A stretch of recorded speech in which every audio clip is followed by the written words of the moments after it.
तो मुख्यमंत्री योगी आदित्यनाथ को आप सुन रहे थे, जो कांग्रेस पर हमलावर। कुल मिलाकर देखिए, उपचुनाव होना है उत्तर प्रदेश में, इसे लेकर उत्तर प्रदेश में जबरदस्त तरीके से सियासी हलचल देखने को मिल रही है। और क्योंकि अब जो प्रचार प्रसार का दौर है वो आखिरी दौर में है, और ऐसे में बीजेपी पूरी ताकत लगाती हुई नजर आ रही है, खुद कमान मुख्यमंत्री संभाले हुए नजर आ रहे हैं। दूसरी तरफ अखिलेश यादव भी पूरी जोर आजमाइश लगाते हुए नजर आ रहे हैं। ऐसे में उत्तर प्रदेश की 9 सीटों पर जो उपचुनाव होना है, इसे लेकर सियासत किस तरीके से उत्तर प्रदेश में गरमाई हुई है, इस रिपोर्ट के जरिए आपको दिखाते हैं।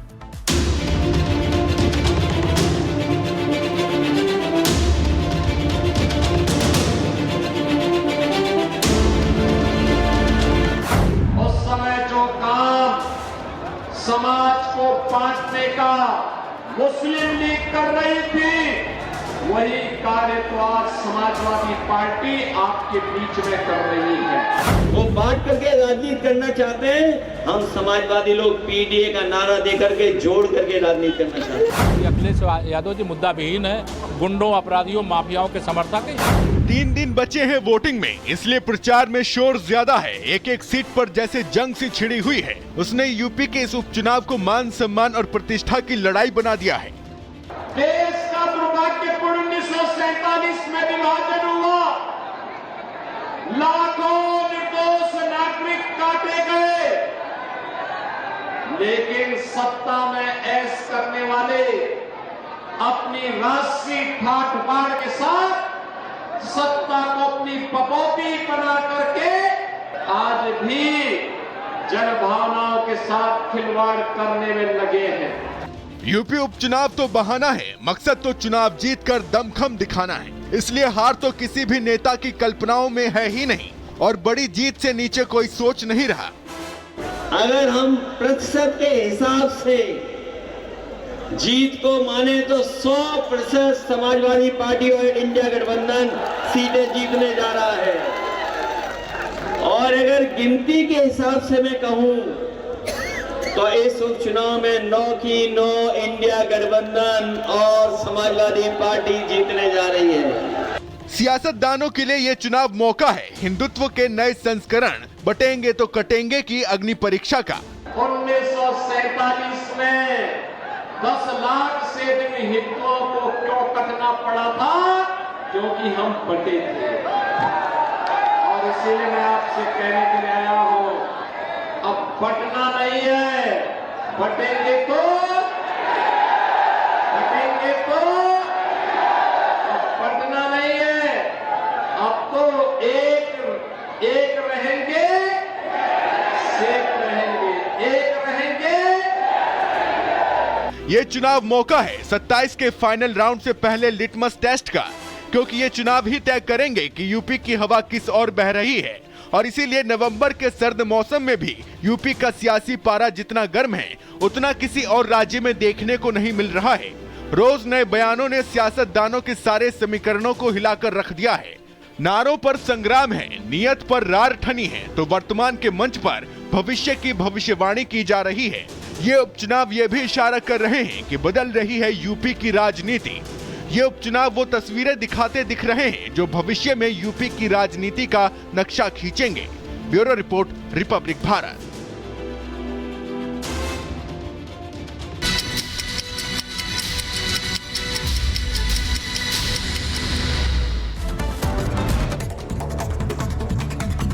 शिमला के स्वामी रामकृष्ण आश्रम में हुई मारपीट, आपस में भिड़े ब्रह्म समाज और रामकृष्ण मिशन के अनुयायी, जमकर हुई मारपीट और तोड़फोड़। डीआरडीओ को एक और कामयाबी, लॉन्ग रेंज मिसाइल का परीक्षण, रक्षा मंत्री ने डीआरडीओ को बधाई दी। झांसी के अस्पताल में बढ़ा मौत का आंकड़ा, एक और बच्चे की इलाज के दौरान मौत हो गई, 11 हुई मृत बच्चों की संख्या। झांसी हादसे पर एनएचआरसी ने संज्ञान लिया, यूपी मुख्य सचिव और डीजीपी को नोटिस भेजा गया, 1 हफ्ते में घटना की रिपोर्ट सौंपनी होगी।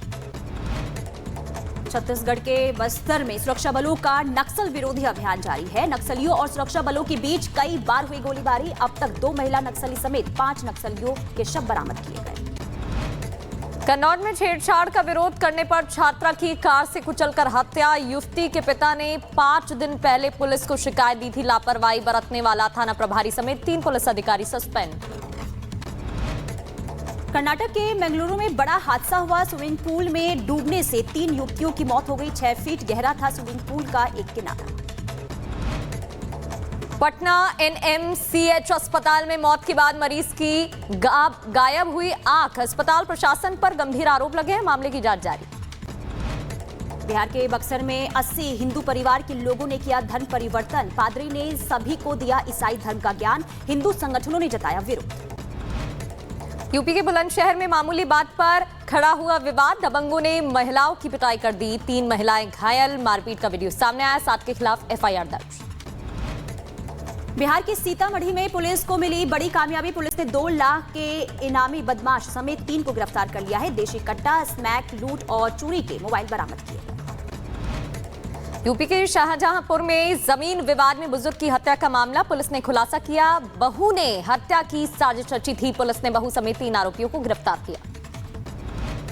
उत्तर प्रदेश के मुजफ्फरनगर में राकेश हत्याकांड का खुलासा हुआ है। प्रेम प्रसंग के चलते राकेश की हत्या हुई थी। मृतक की पत्नी और जीजा साले आरोपी। राजधानी दिल्ली की जहां सियासत गर्माती हुई नजर आ रही है। कैलाश गहलोत ने आम आदमी पार्टी से इस्तीफा दे दिया, जिसके बाद कई बातें सामने आ रही हैं।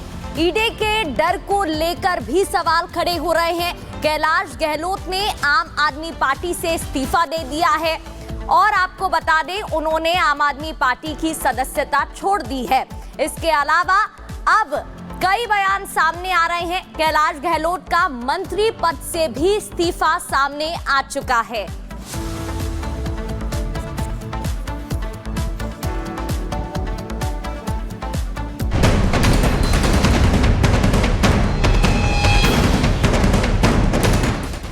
दिल्ली में विधानसभा चुनाव को कुछ महीने ही बचे हैं। उससे पहले दिल्ली के पूर्व सीएम अरविंद केजरीवाल और आम आदमी पार्टी को बड़ा झटका लगा है। आम आदमी पार्टी के पुराने नेता कैलाश गहलोत ने आम आदमी पार्टी से इस्तीफा दे दिया है। यही नहीं, उन्होंने दिल्ली सरकार के मंत्री पद को भी छोड़ दिया है। कैलाश गहलोत ने आम आदमी पार्टी के राष्ट्रीय संयोजक और पूर्व मुख्यमंत्री अरविंद केजरीवाल को पत्र लिखकर इस्तीफा दिया। उन्होंने अपनी चिट्ठी में आम आदमी पार्टी सरकार के कामकाज पर सवाल खड़े किए। साथ ही अरविंद केजरीवाल की पार्टी पर कई आरोप भी लगाए। कैलाश गहलोत ने अपनी चिट्ठी में यमुना की सफाई समेत कई मुद्दों का जिक्र किया। साथ ही कई मुद्दों को लेकर उन्होंने अपनी नाराजगी जताई। अपने पत्र में उन्होंने लिखा, केंद्र सरकार से लड़ने में दिल्ली सरकार ने समय बर्बाद किया। उन्होंने लिखा कि केंद्र से लड़ाई कर दिल्ली का विकास नहीं हो सकता। दिल्ली में आम आदमी पार्टी की कई साल से सरकार होने के बावजूद यमुना की सफाई नहीं कर पाए। यही नहीं, उन्होंने लिखा कि शीश महल जैसे कई शर्मनाक विवाद हैं। वादा करने के बाद भी दिल्ली में जनता के काम नहीं कर पाए। वहीं कैलाश गहलोत के इस्तीफे के बाद दिल्ली में सियासी हलचल तेज हो गई है। कैलाश गहलोत के आम आदमी पार्टी छोड़ने पर बीजेपी ने भी अपनी प्रतिक्रिया दी है। क्योंकि अरविंद केजरीवाल का एजेंडा लोगों की भलाई, लोगों की सेवा करना नहीं है। अरविंद केजरीवाल का एजेंडा अपने और अपने भ्रष्टाचार साथियों की जेब भरना है, जिसका परिणाम स्वरूप कैलाश गहलोत बाहर निकल कर आए। और मेरा मानना यह है कि आम आदमी पार्टी अब पार्टी नहीं, लुटेरे को गैंग है। और वहाँ से जो भी आदमी दिल्ली को ईमानदारी से जीना चाहता होगा, दिल्ली को अच्छी दिल्ली बनाना चाहता होगा, वो अरविंद केजरीवाल के साथ काम नहीं करेगा। उन्होंने अपने इस्तीफे में लिखा है कि अरविंद केजरीवाल के भ्रष्टाचार के कारण, आम आदमी पार्टी के भ्रष्टाचार के कारण सरकार में और पार्टी में रहना असंभव हो चुका है। ये बहुत ही गंभीर बात है। एक सिटिंग मंत्री इतनी गंभीर बात कह के चुपचाप इस्तीफा देके सरकार और पार्टी से अलग हो रहे हैं। स्वागत कैलाश गहलोत जी के इस कदम का। और यही हालत आम आदमी पार्टी के गली गली के हर कार्यकर्ता की है। केजरीवाल गैंग के लूट और झूठ के खिलाफ आम आदमी पार्टी के सभी कार्यकर्ता, उनका दम घुट रहा है और हर विधानसभा में इसी तरह से उनके कार्यकर्ता इस्तीफा दे रहे हैं। दिल्ली विधानसभा चुनाव को कुछ महीने ही बचे हैं। कैलाश गहलोत की आम आदमी पार्टी छोड़ने से केजरीवाल को बड़ा झटका लगा है, जिसका खामियाजा आने वाले विधानसभा चुनाव में देखने को मिल सकता है। अब देखना यह होगा